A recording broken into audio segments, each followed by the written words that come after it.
Alô? Testando 00100. Tá ok, né? Pessoal, bem-vindo a mais um seminário de coisas legais, né? Seminário hoje que vale $1 milhão, né? Vai ser apresentado pelo Eric, aqui, que está apresentando pela Quarta vez. quarta vez. É o nosso recordista, né? Seminário, palmas para ele. Quer dizer, Obrigado. depois, porque enquanto ele não der o seminário, não é a quarta vez ainda, certo? Tá? E como vocês estão vendo, eu sou o Leandro F. Auric, eu não sei o que é o F, o que é? É Fiorini, isso, tá? Então eu sou o Leandro Fiorini, né? E eu estou aqui, sei lá, algumas pessoas chamam de seminário de coisas do Leandro, né? Mas é seminário de coisas legais. Tudo bem? Então, obrigado, Eric. Obrigado. É isso aí, então, eu espero apresentar muito mais do que 4 vezes só. Vou pegar esse recorde para mim, né? E esse é o tema que eu vou falar de hoje. Todo mundo consegue escutar, normal? Vou falar sobre como ganhar $1 milhão jogando Mario. O Leandro me falou que algumas pessoas acharam que era 1 milhão de moedas no Mario. Não, é $1 milhão mesmo. Não é fácil, né? Senão eu não ia estar aqui falando para vocês, mas teoricamente é possível. Vamos lá. Eu quero falar sobre esse artigo. É um artigo de verdade que teve esse tema, foi publicado no ano passado por esses autores. Tem o meu xará aqui, ó. E eu achei melhor colocar essa frase que eles usaram no artigo também, porque vai ter copyright pra caramba aqui, né, de coisas da Nintendo. Mas é um uso justo para propósito educacional de ilustrar teoremas matemáticos. Então eu posso colocar as coisas da Nintendo aqui. Eu acho. O nosso objetivo, de verdade, é provar que esses jogos, todos esses jogos, são difíceis, num certo sentido. No sentido computacional, que eu vou explicar para vocês o que é. Eu quero que vocês reparem que não tem o Super Mario Bros. 2. A nossa demonstração não funciona para ele e eu acho que está em aberto ainda. Vai ficar como exercício, inclusive, provar para o Super Mario Bros. 2. Para quem ainda... Alguém aqui nunca jogou Mario na vida? Será? Todo mundo jogou Mario? Então tá. Para lembrar só, esse é o Super Mario Bros. 1, o mais clássico de todos. Esse é o 2, que não funciona. 3. E o melhor de todos é esse, o Super Mario World. Então, o que a gente vai fazer aqui é analisar a dificuldade deles como problemas computacionais, como problemas de decisão. Então, esse seminário todo é uma desculpa para falar sobre esse tema, mais sério, né? Eu quero só dar uma introdução informal para esse tema, sobre problemas de decisão. Simplesmente é uma pergunta que tem resposta sim ou não. Por exemplo, existe um número perfeito ímpar? Isso é um problema de decisão, apesar da gente não saber a resposta. Isso é um problema em aberto ainda na matemática, muito antigo. Agora, que horas são? Esse não é um problema de decisão, não é sim ou não, certo? E a resposta desse problema é não. Isso é um problema de decisão a princípio, né? Mas cada resposta anula ela mesma. É muito estranho. Se você falar que não, então sim. Entendeu? Mas deixa pra lá, é só uma coisa técnica. O que é importante é que alguns problemas podem depender de uma entrada. Por exemplo, se você perguntar, 2003 é primo? Rápido, alguém? É primo? Não, é divisível por 3. Muito simples, né? Resposta não. Mas aí você generaliza o problema e pergunta assim, o inteiro positivo n é primo? Então, isso é um problema que depende da entrada n, certo? E você pode fazer um algoritmo. Algoritmo não é logaritmo, não é algarismo também, as pessoas confundem. Algoritmo é uma receita, é um procedimento que vai resolver o seu problema. Esse aqui existe um procedimento para resolver. É assim, se o n igual a 1, esquece. 1 não é primo, mas tem uma certa ambiguidade, aí algumas pessoas consideram composto, algumas não. Então, esquece o n igual a 1. Mas se ele for qualquer outro, tenta dividir ele por 2, por 3, por 4, até por n menos 1. Se deu certo com algum, ele é composto. Se não deu certo, ele é primo. Pronto. Esse é um algoritmo que resolve o seu problema de um jeito muito devagar, dá para fazer isso bem melhor, né? Mas resolve. Então, você começa a se perguntar sobre a velocidade. Problemas de decisão que tem a entrada, o algoritmo vai demorar algum tempo para achar a resposta. E é claro, quanto maior é a entrada n, maior é o tempo. E aí você pode perguntar, então, quanto tempo leva em função de n? E tem formatos diferentes de tempo que você usa e que você não usa. Basicamente, você ignora as constantes e ignora os termos de ordem menor. Então, aqueles são os formatos que você fala que o seu algoritmo leva, o tempo que ele leva. E aí, comportamento assintótico, basicamente comparando esses tipos de formatos. Um é mais rápido que qualquer coisa. N elevado a alfa significa polinômio, é mais rápido que n elevado a beta quando alfa é menor que beta. É melhor ter um polinômio de grau 1 do que de grau 2, o de grau 2 demora mais. O logaritmo é sempre melhor que polinômio. Polinômio é melhor que exponencial. A diferença de polinômio e exponencial é essa, o n está embaixo no polinômio e ele está em cima no exponencial. E qualquer coisa é mais rápida que o n fatorial. Não qualquer coisa, né? O n fatorial ao quadrado é pior, mas é que se o seu algoritmo tem n ao quadrado de complexidade, tem alguma coisa errada com ele, né? Não pode ser tanto assim. Mas eu quero que vocês lembrem desse, o polinomial é melhor que o exponencial. Aí esse problema é legal, vou saltar aqui porque ele é legal. Toda lista finita de números pode ser ordenada, é um problema de decisão, a resposta é sim. E vários algoritmos, esses são os exemplos de algoritmo que a gente vê pela primeira vez, né? Ordenação. A entrada é uma lista de tamanho n, aí você tem vários algoritmos, o quicksort, merge sort, heap sort, é tudo complexidade n log n, segundo a Wikipédia. O shell sort tem essa complexidade, o bubble sort, então são vários algoritmos e você pode comparar a velocidade deles com base nisso. Vocês conhecem o bogle sort? É assim que funciona, você pega a sua lista, embaralha ela. E se ela não estiver ordenada, você repete. E continua até ela ordenar. Esse é o bogle sort, a complexidade é n vezes n fatorial. E esse vocês conhecem? Complexidade zero. É assim que funciona. Você pega a sua lista que está embaralhada. A lista tem n elementos. A probabilidade dela estar naquela ordem que apareceu era 1 sobre n fatorial. É muito pequena, mas ainda assim aconteceu. Era muito improvável isso, então não pode ser o acaso. Eu acho que algum ser de inteligência superior ordenou ela numa ordem que eu não compreendo, mas eu declaro que ela está ordenada. E pronto, esse é o Intelligent Design Sort. São piadas que as pessoas fazem, que algumas pessoas acham engraçado.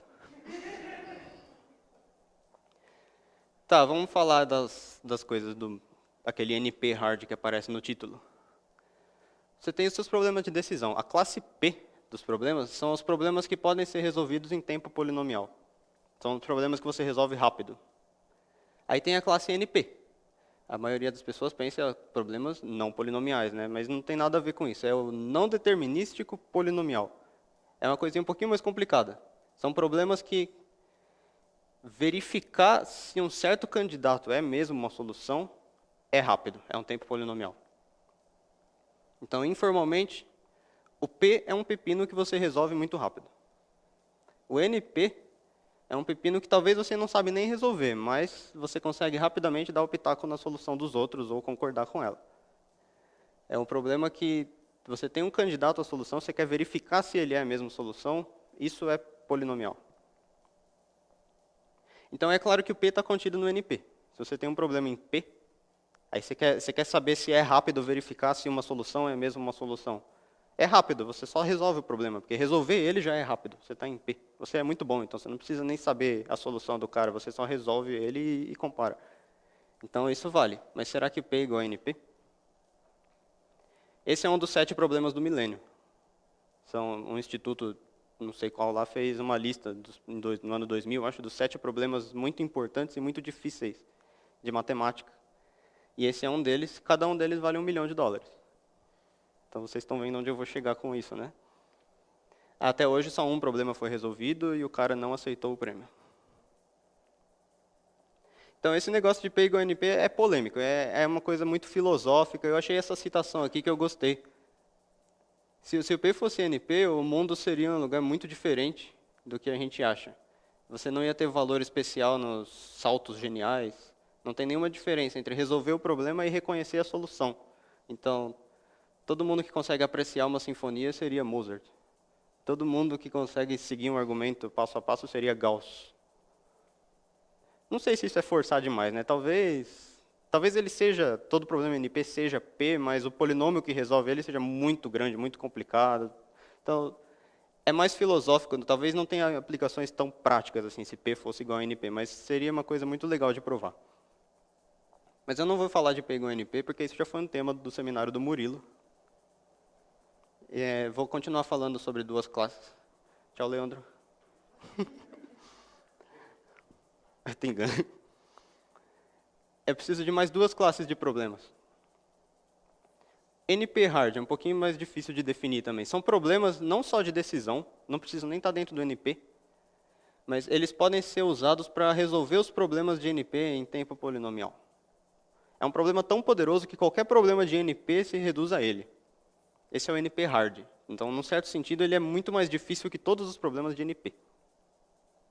E o NP completo é simplesmente os hards que estão em NP também, como o gráfico já mostra.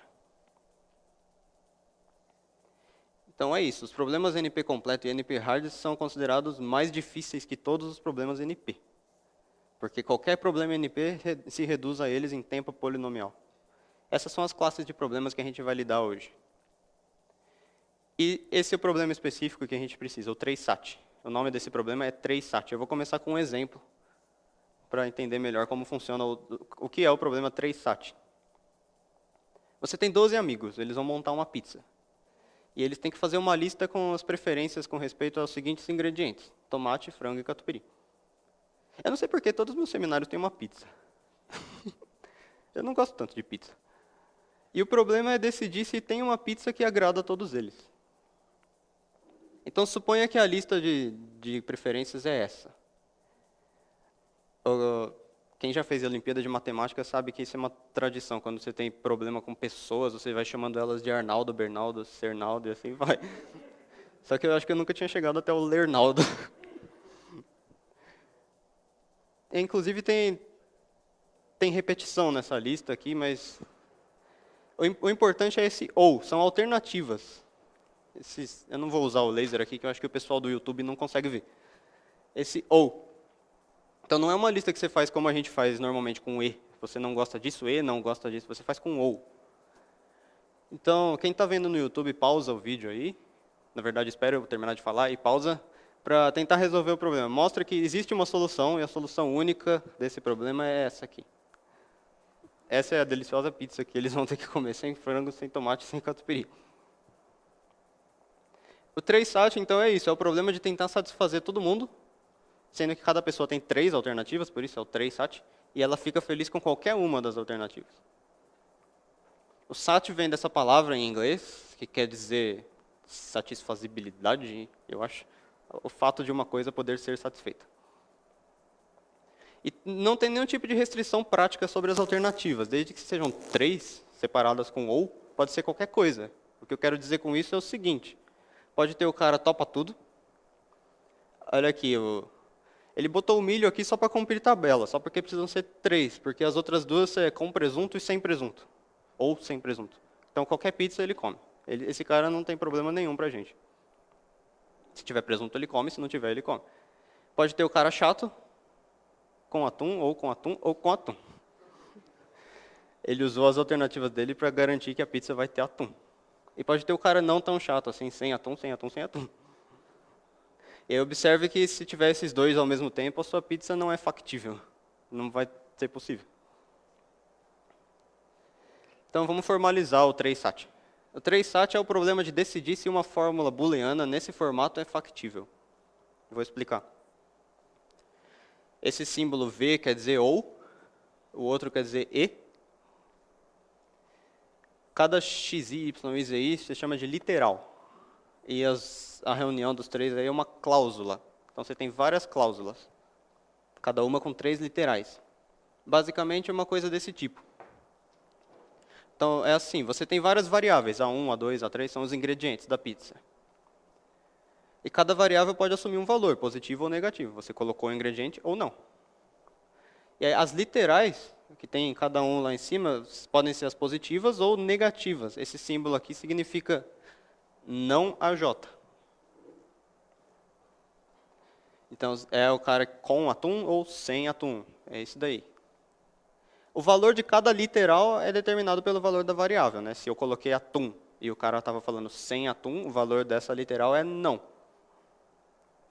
E o valor de cada cláusula é sim, se pelo menos uma das 3 literais é sim, porque elas estão separadas por ou, senão é não. E, finalmente, o valor da expressão toda é sim, se todas as cláusulas são sim. Você quer satisfazer todo mundo. Eu fiz um exemplo mais simples aqui para a gente analisar. Tenho 3 variáveis, 2 cláusulas. Como você analisa esse problema? Você monta uma tabela, onde você varia todos os 8 possíveis casos do valor das variáveis, e você vê se as cláusulas são satisfeitas. Aí você preenche a tabela, vai dar isso daqui. Aí observe que é muito difícil fazer uma cláusula valer não. O único jeito dessa primeira cláusula ser não é não A e não B e C. É o que está aqui. É só um caso, só um jeito. Mas quando você tem várias cláusulas, talvez não seja possível satisfazer todas ao mesmo tempo. Esse é o 3-SAT, decidir se é possível isso ou não. Se tiver uma cláusula só, sempre vai ser possível, mas com duas talvez não seja, porque pode ser o com atum, com atum, com atum, sem atum, sem atum, sem atum. Isso não vai ser satisfeito. O 3-SAT, então, é um problema de decisão, e você pode considerar o tamanho da entrada como sendo o número de literais, variáveis ou cláusulas. E aqui que está, ele é NP completo. Esse é o resultado principal desse Stephen Cook. Foi mais ou menos ele que introduziu essa notação de P, NP e essas coisas, e ele provou que é NP completo. Esse foi um trabalho muito bom dele, porque era muito difícil provar naquela época. É um problema mais difícil que todos os NPs. Esse foi um trabalho muito importante dele. Ou seja, qualquer problema NP pode ser reduzido ao 3-SAT. E agora, a importância disso é que agora o 3-SAT é um ponto de partida para você provar que outros problemas também são NP completo ou NP hard. Então é assim que hoje a gente faz. A gente conhece milhões de problemas NP hard hoje em dia, porque todos eles foram reduzidos ao 3-SAT ou aos outros que foram surgindo depois. E é assim, você tem um problema de decisão de tamanho J, PJ. E suponha que você conseguiu um polinômio, P, tal que, para qualquer fórmula booleana Bn do 3-SAT de tamanho n, resolver o problema P de tamanho P de n é o mesmo que resolver o Bn. Em outras palavras, você colocou o 3-SAT dentro do seu problema. De uma forma que resolver o seu problema é a mesma coisa que resolver o 3-SAT, em tempo polinomial. Então, o seu problema é NP-hard. Ele também pode, se você tiver uma solução polinomial para ele, um polinômio Q, você pode resolver aquele B no tamanho Q de P de N, que é um polinômio. E se você resolve o 3-SAT, você resolve os outros NP. Então, reduzir o seu problema ao 3-SAT prova que ele é NP-hard. Isso é importante.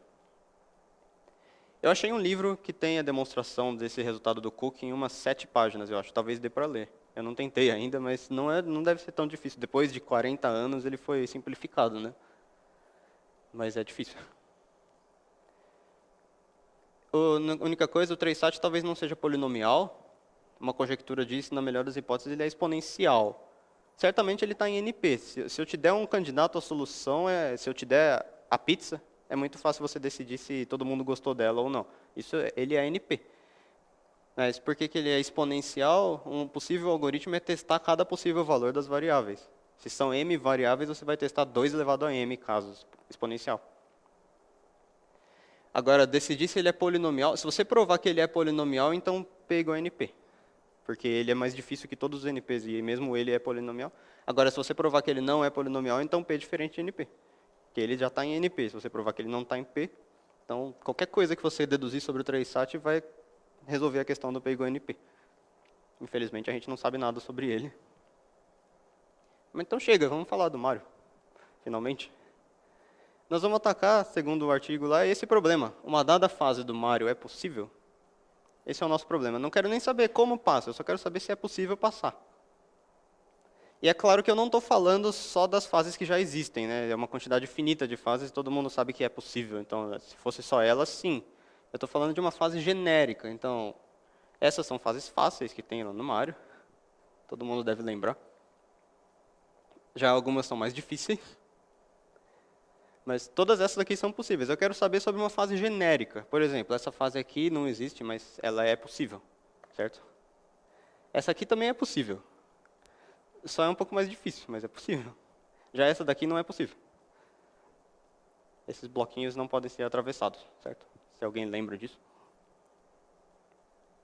O problema que a gente vai atacar é esse. Dado uma fase qualquer do Mario é possível, nós vamos provar que isso é NP hard. Isso é um problema muito difícil. E quando a gente fala de P e NP, tem que ser um problema que depende de um tamanho, né? O tamanho para a gente vai ser o tamanho da fase mesmo. Conforme o tamanho da fase cresce, esse problema, a complexidade dele é com relação a isso. Então, isso vai implicar no seguinte: se tiver uma maneira de dizer em tempo polinomial se qualquer fase do Mario é possível, então pega o NP. Então, é um trabalho que você pode fazer em casa, né? Se você provar que é fácil decidir se uma fase do Mario é possível, então pega o NP e você ganha $1 milhão. E a satisfação de ter resolvido um problema em aberto muito importante, mas $1 milhão. Só uma observação que os autores fazem questão de lembrar no artigo: é complicado dizer se esse problema está em NP. Dado um candidato à solução, seria um caminho ao longo da fase, decidir se ele funciona. Você quer saber se decidir se esse caminho é possível é rápido. Isso é complicado, mas para o Super Mario Bros., sim, é fácil. Eles dão um argumento lá, basicamente: o seu caminho pode visitar os cantos da fase várias vezes, pode ser muito grande, mas eles olham que, na verdade, você não precisa passar mais do que uma vez por cada lugar da fase. Então, o seu caminho pode ser reduzido ao tamanho da fase, então é polinomial no tamanho da fase. Só que nos outros Marios, não, porque nos outros o Mario pode carregar o casco. É por isso. O casco de tartaruga, ele leva o casco para todo lado, então talvez ele precise visitar um canto da fase mais de uma vez. É muito complexo você analisar o que ele pode fazer com esse casco. Então, deixa para lá. A nossa abordagem vai ser a de sempre. Dada uma fórmula 3-SAT, eu quero construir uma fase do Mario que só seja possível se a fórmula for factível. E então, como exemplo, suponha que você tem essa fórmula bem simples, que é factível. Se você colocar A valendo sim, pronto, já deu. Eu quero construir uma fase com um layout mais ou menos assim. Vou tentar explicar como funciona essa fase. Bom, você começa lá em cima. Aí você desce para essa área que eu vou chamar de variável A. Aqui você tem dois caminhos para seguir, o A e o não A. Você só pode escolher um deles e não pode voltar mais. Então, aquele que você escolher significa que você está escolhendo o valor daquela variável. Aí você vai, dependendo do caminho que você escolheu, você vai descer aqui. Daqui você vai fazer alguma coisa, que eu já explico, e finalmente você vem parar aqui. O outro caminho também dava aqui. Aqui você não vai poder mais voltar, você só pode seguir para a variável B.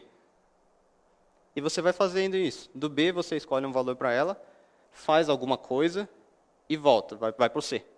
Mesma coisa para o C, aí você chega lá embaixo no check-in. Check-in. Daqui até o final, até o check-out, você só vai poder passar se você puder passar por cada uma dessas áreas, que chama cláusulas. Então, a ideia é que essas áreas aqui estão inicialmente trancadas de algum jeito. Alguma coisa tem nelas que você não consegue passar por elas imediatamente. Você precisa destrancar elas antes. Então, é isso que você faz quando você estava ali em cima. A fase vai ter umas ligações assim. Por exemplo, quando você escolheu a variável B, sim, então esse caminho verde, antes de você ir para C, esse caminho te permite vir para lugar nenhum, né? Porque o B não tem sim aqui nas duas cláusulas. Então, por exemplo, um que tem o A. Quando você escolheu o A sim, esse caminho te permite vir nessa cláusula aqui, onde tem o A sim também. Você vai destrancar ela, de algum jeito. Mas eu também quero que você não possa vir para cá e ir para o final. Quando você chega aqui por cima, você não pode sair. Você só pode destrancar ela de algum jeito e continuar seguindo o seu caminho. Ele destrancou essa também, que também tem A. E aí voltou lá para cima. Então, cada cláusula só precisa ser destrancada uma vez, porque é ou, não é e. E é isso. Esse é o layout da fase, então. Só tem um detalhe, esses caminhos estão se cruzando em vários pontos e eu não quero que isso seja possível, né? O Mario tem duas dimensões só. Se fosse assim, você ia cruzar caminhos, ia poder vazar de um caminho para o outro. Eles chamam de vazamento isso. Eles não querem que aconteça. Então, eu coloquei bolinhas amarelas aqui. Essas bolinhas vão ter que ser mecanismos de cruzamento. Alguma coisa que permita que eu só possa atravessar, sem começar em um caminho e ir para o outro. A fase é essa, eu só tenho que implementar o que é a variável, o cruzamento e a cláusula, os mecanismos. E só o detalhe Ainda, além de tudo, o tamanho da fase tem que aumentar no máximo polinomialmente com relação ao tamanho da fórmula. Isso está claro, está claro. Os autores não falam no artigo, eles nem mencionam, mas é claro, assim, basicamente, essas cláusulas variáveis, cruzamento, eles têm um tamanho fixo. E o que vai aumentar o tamanho da sua fase mesmo são os cruzamentos, tem um monte. Só que aí você tenta contar quantos cruzamentos vai ter no máximo. Pensa que o número de variáveis e cláusulas eles são muito parecidos. Pensa que é n. Um vai ser n, outro talvez 3n. São parecidos, é n. Então, quantos caminhos você tem? De cada variável saem 2. Você tem 2n caminhos. Então, vamos contar pares de caminhos. Vai ser da ordem de n ao quadrado. Pares de caminhos. E cada par de caminhos só precisa se cruzar no máximo n vezes. Os cruzamentos são para um deles poder chegar em uma cláusula e o outro não. Então, n cláusulas. Então, você vai ter da ordem de n ao cubo cruzamentos. É polinomial. Não tem problema, então. Então, tudo que a gente precisa fazer é implementar os mecanismos. Aí acabou a demonstração. Eles estão em ordem de dificuldade aqui. Vamos começar. Os mecanismos de início e fim, eles são exatamente o que você pensa, o início e o fim da fase, mas só tem um detalhe. Os nossos outros mecanismos vão falhar se o Mario estiver pequeno. Se ele estiver pequeno, ele consegue vazar ali nos cruzamentos, dá tudo errado. Então, eu não quero que ele esteja pequeno, eu vou fazer uma coisa, então, eu vou exigir que ele esteja grande para poder ganhar da fase, eu vou fazer assim. O início é esse. Esse é o começo da minha fase. E aqui tem um cogumelo, para o Mario crescer. E o final é esse. Se vocês lembram do Mario, esse tijolinho aqui, se ele pular no tijolo, ele quebra, só que só se ele estiver grande. Se ele estiver pequeno, ele não consegue sair daqui e não vai conseguir passar de fase. Então, o Mario pequeno consegue passear pela fase à vontade, mas ele não consegue ganhar, não adianta para nada. Então, o Mario tem que estar grande. Próximo, o mecanismo de variável. Esse é bem simples. As propriedades dele, o Mario entra por cima, se vocês lembram. Ele só tem 2 saídas, só pode escolher uma e não pode mais voltar. Então, é isso, basicamente, que a gente vai construir nas variáveis. Cláusula é um pouquinho mais complicado, as propriedades. Ele só pode ser atravessado da direita para a esquerda, eram aqueles que estavam aqui embaixo. E ele pode ser, ele está trancado inicialmente, você não poderia atravessar ele inicialmente. Ele só pode ser atravessado se estiver destrancado. E você visita ele por cima, você não pode atravessar quando você chega por cima, você só visita ele. E aí, nessas visitas, você pode destrancar. Então, ele tem 3 entradas em cima, porque são 3 literais em cada. E você vai destrancar ele quando você chega lá, mas você não vai atravessar ele. Então, é isso. Vou tentar explicar aqui. Aqui embaixo é a parte onde você atravessa. Você vai para lá e o final da fase está para lá. Só que ele está trancado, tem esses tijolos inicialmente aqui. E ali em cima são as 3 entradas onde você chega. Tem um casco ali, você pega o casco e joga ele aqui para baixo. Ele vai quebrar alguns desses tijolos, não sei exatamente quais, mas com certeza ele quebra os 2 de baixo. E aí o Mario está grande, quando ele vai chegar aqui ele ainda vai estar grande, talvez ele não conseguisse passar aqui. Uma coisa que o Mario grande consegue fazer quando tem um espacinho pequeno que ele quer passar, se ele tiver espaço bastante, ele consegue correr e agachar na hora, ele desliza por baixo. Aqui, talvez ele deslize só para entrar aqui embaixo, aí ele pula para quebrar os outros tijolos. Aí vai ter espaço para ele correr de novo, e entrar nesse e quebrar também. Então ele consegue passar se o casco quebrou alguns tijolos. Esse buraco está aqui para o casco cair, né? Para ele não ir quebrar o tijolo das outras cláusulas. Está tudo bem pensado, né? Agora, o Mario não consegue chegar lá de cima e ir para baixo, e passear lá embaixo, porque aqui ele não passa, aqui não tem espaço para ele correr e agachar. Se ele tiver pequeno, ele passa, mas o Mario pequeno não serve para nada. Então está funcionando. E por isso que não funciona no Super Mario Bros. 2. No 2 não tem casco. Não tem nada que você chuta, assim, que tem um efeito à distância. Então não tem como você fazer uma coisa que destranca. E finalmente o cruzamento esse é um pouquinho mais engenhoso. Um pouquinho. As propriedades. É na vertical ou na horizontal que você vai cruzar ele. Não existe vazamento. Você começa em um caminho e termina no mesmo caminho. Ele pode ser unidirecional. Se vocês lembram bem, cada caminho lá só precisa ser atravessado em uma direção. Você nunca tem que voltar pelo mesmo caminho. Essa é uma primeira tentativa. Você chega lá de cima, 2 caminhos, mata a tartaruga e joga o casco aqui para baixo. Ele vai cair, quebrar o tijolo, aí ele volta, mas ele bate nesse obstáculo, então ele não vai quebrar o outro tijolo, e ele segue lá para frente. Aí talvez você põe um buraco lá para ele morrer. Então o Mario vindo lá de cima, aí depois ficou um espacinho que ele pode agachar. Ele vindo lá de cima só vai poder atravessar para cá. Alguém está vendo um problema com isso? Tem um problema grave aqui. Porque depois do Super Mario Bros 1, o Mario pode carregar o casco. No Bros 3... O quê? Também, né? Ele poderia jogar, se ele for muito bom, ele joga o casco e pula em cima dele para ele parar em algum lugar. Mas então, para ele parar aqui, por exemplo, aí ele pega o casco e joga ali. Então, esse funciona só no Super Mario Bros, onde você não pode pegar o casco. Se você pode carregar o casco, a alternativa que é dada lá no artigo é um pouquinho mais complicada, mas funciona. 2 caminhos. O primeiro está cruzando de baixo para cima. O Mario está grande, ele chega aqui, quebra esse tijolo, sobe. Aqui não tem espaço para ele correr, só vai ter um tijolo agora. Não tem espaço para ele agachar para lá e para cá. Ele só pode quebrar o tijolo de cima e continuar subindo. Então ele atravessou de baixo para cima, sem poder ir para a horizontal.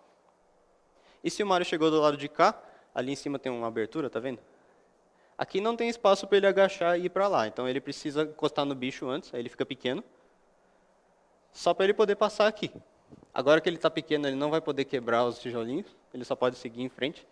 E aqui tem um cogumelo para ele ficar grande de novo e poder sair. Só tem um probleminha do jeito que eu desenhei aqui, que talvez esse cogumelo pudesse cair para cá e vir para cá, assim.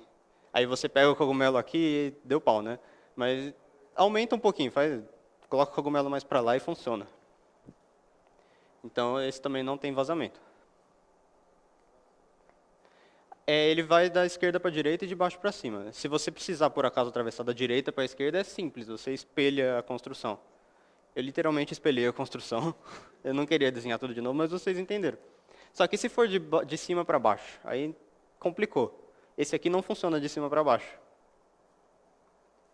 E se precisar ser atravessado assim? Mas aí tem uma solução simples, você perturba um pouquinho, faz uma suástica. E agora não tem nada passando de cima para baixo. Então, finalmente deu certo, os 5 mecanismos estão construídos e a demonstração acabou. O Mario é NP Hard, todos aqueles Marios lá. Com relação aos outros jogos, eu botei a observação aqui rapidamente, é a mesma coisa, o mesmo layout da fase, tudo igual. Só que você só tem que dar um jeito de construir os mecanismos. No Donkey Kong é bem mais simples, é isso, o cruzamento. Os barris que te jogam para um lado para o outro. Então, eu não vou falar de todos os jogos, eles têm no artigo mecanismos para todos os jogos. O do Mario era o mais complicado. O Pokémon é um pouco diferente. Os jogos do Pokémon do Game Boy, eles não reduzem para o 3-sat. Eles reduzem para o push-push. Eu não sei o que é. É algum outro artigo deles onde eles provaram que esse é NP Hard e provaram isso reduzindo ao 3-sat. Mas lá eles têm outros tipos de layout, tem vários mecanismos. É interessante de ler, mas é muito mais complicado. Só uma coisa interessante que eles fazem lá, eles têm que dar um jeito de criar treinadores de quem você consegue ganhar sempre e treinadores de quem você perde sempre. Então eles fazem assim, o seu player vai ter um Gastly, de nível 1. O treinador de quem você sempre vai ganhar tem um Electrode de nível 100, mas ele só tem Self-Destruct. Que é um ataque que não afeta o seu Pokémon fantasma. Então, e ele é mais rápido que o Gastly, ele vai sempre atacar primeiro. Então o seu Gastly não gasta absolutamente nada para ganhar dessa batalha. Por isso você pode ficar batalhando quantas vezes quiser com esses treinadores, você sempre ganha. E o outro é só um Alakazam nível 100 com algum ataque psíquico. Ele mata você com certeza. Mas tudo bem, eu não vou falar do Pokémon. Eu queria terminar com o desafio. Vocês viram que tem um prêmio para hoje, né? Alguém quer ganhar o prêmio? Eu gosto de fazer desafios assim. Enquanto eu estava fazendo essa palestra, eu achei um editor de fases do Mario online. Então, foi lá que eu fiz os desenhos também, né? É claro que eu não ia deixar de fazer uma fase do Mario, nos moldes do 3-sat, só para ver como funciona, né? Só que essas fases crescem polinomialmente, mas é um polinômio grande. Então, eu fiz uma cláusula só, 3 variáveis, e é essa. A ou B ou não C. Alguém entendeu como funciona a fase e quer tentar passar? Tem um prêmio. Não se acanhem. Jogar. Tá aqui. Quer jogar? Do computador aí. Legal, eu achei que não ia subir ninguém aqui. Tem um prêmio de verdade. Não é $1 milhão, mas é um prêmio. Vamos jogar então. É aqui.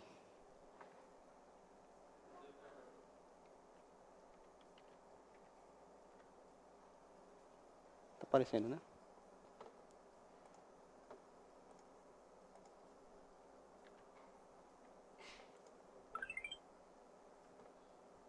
Então vamos jogar.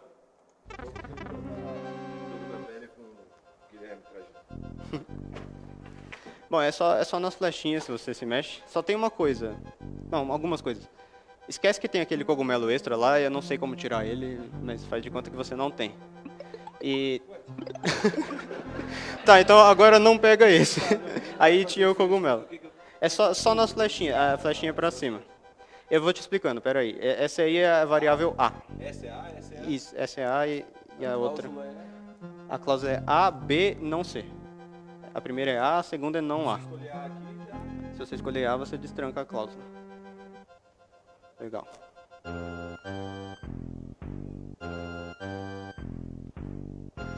Agora cuidado para destrancar a cláusula, para não morrer nesse casco aí. Você só tem que jogar ele lá para baixo. É só encostar nele que ele vai... Aí cuidado com ele. Aí. Era isso que eu não queria que acontecesse. Esquece, agora vamos voltar. Pera aí. Vamos de novo. Pega o cogumelo aí. É. Verdade. Devia ter ficado com ele, né? Bom, mas você só precisa... Só precisa mandar um casco lá, então. Só precisa destravar uma vez, né?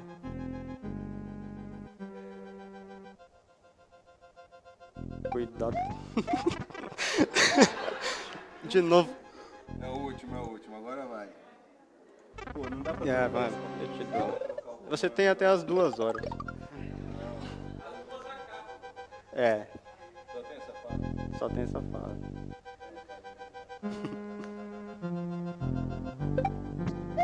Aí. Aqui não.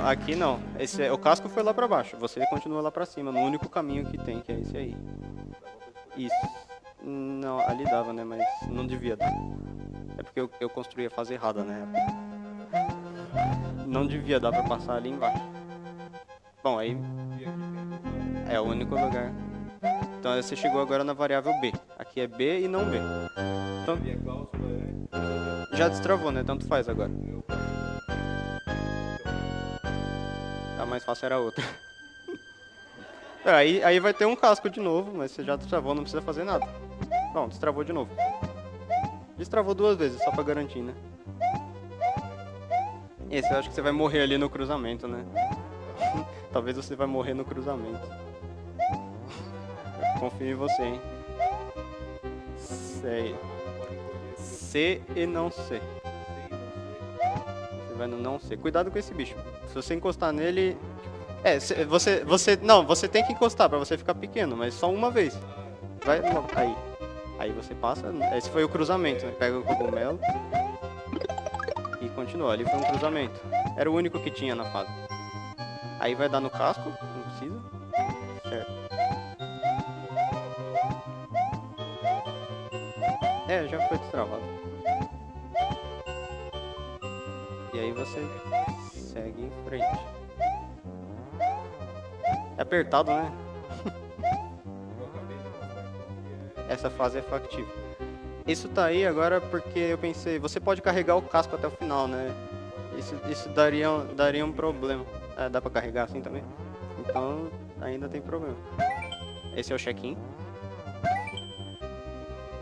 Aí o casco, como eu sou legal, eu coloquei até os bloquinhos pra você não cair no buraco. E esse é o tijolinho do final da fase. Terminou a fase. Eu acho.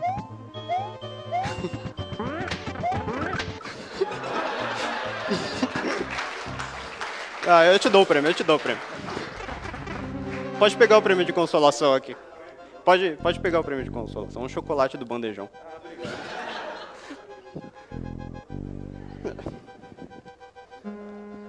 tinha que ter uma emoção no final da fase, né? Tá, foi bem. Essas são as minhas referências. Esse aqui é o livro que eu achei, que eu falei lá, que tem a demonstração, e esse é o editor do Mario. E obrigado, é isso.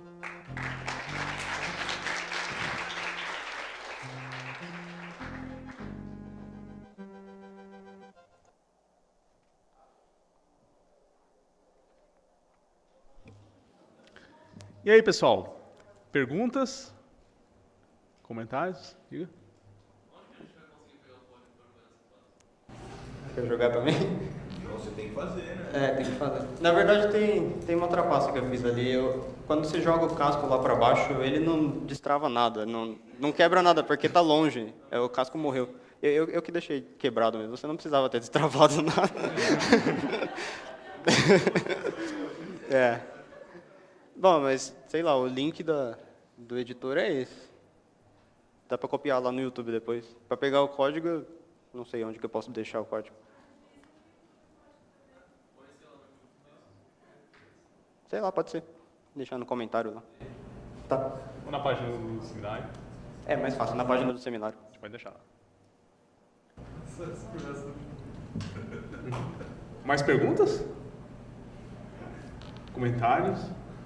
Onde retira o prêmio de 1 milhão? Não era esse o prêmio. Ô, se você resolveu o Pay Go NP, você tem que falar com o Instituto Clay. Se você resolveu o Pay Go NP, a parte mais difícil é essa, né? Depois eu acho que você acha o Instituto. E o Sonic? Sonic? Não sei. Não é do Super Nintendo.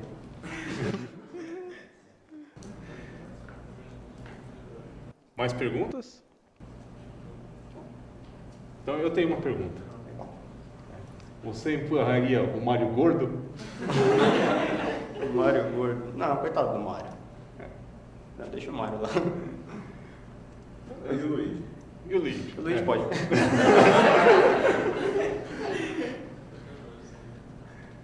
Mais alguma pergunta, comentário? Alguém quer jogar? Não? Tem 2 minutos. Porque alguém quer tentar passar daquele final?